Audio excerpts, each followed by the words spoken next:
Het is wierd op het dorpstuin van Snakkerborn, maar repeteert zal er worden. Vliende hier spelen Snakkerborn de Kersentuin van Tsjechov. Achteraf bezongen wat het dreig voor het hier lofpubliek via haar conclusie. Dit hier moet er meer geniest worden. Ja, dit jaar heb ik heel duidelijk gekozen voor een wat toegankelijker stuk met muziek en wat dans. En, een stuk waar heel veel gebeurt. Veel spelers ook weer. Maar absoluut een toegankelijk stuk voor het publiek. Oké, Gerard, wil jij? Het was een komedie van Ellen Egborn, een meester in het beschreeuwen van pijnlijk komische situaties. Hier wanneer de operettevereniging van het dorp besluit om dit hier de alonbekende Bedelaarsopera op te vieren. Het gaat in dit geval over een Fries gezelschap. En er komt iemand van buiten het gezelschap. Ook iemand die niet Fries is overigens. Die komt nieuw in het gezelschap.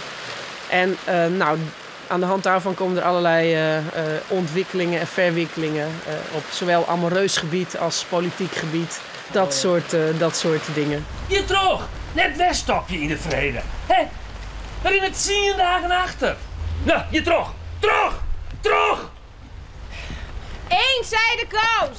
Alles uit de brand van vannacht. Er is geen vent die in zijn... Dat is eruit! Krast, leven, dat was een krast. Dat is krast. Dat is Jerjestros krast. Ja, du hast dan neer te hebben, dat is het probleem met hem. Du hast geen intelligentie. Du hast geen enkel bekwaamheid. Du hast geen enkel artistiek gevoel. En wat het slimste is, du hast verdomme dat hij zijn pad leert. Dat is krast. Dat is krast. En dat is krast. En die hele bliksemse boel is krast. Zo, maakt dat misschien makkelijker voor jou? Nou, hast es lezen, zoek! Het is absoluut een vrolijk avondje uit. Dat is wel de intentie, ja.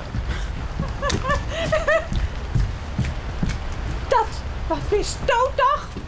Soms? Ja, dan, wat is dat? Jezus, het is je warm.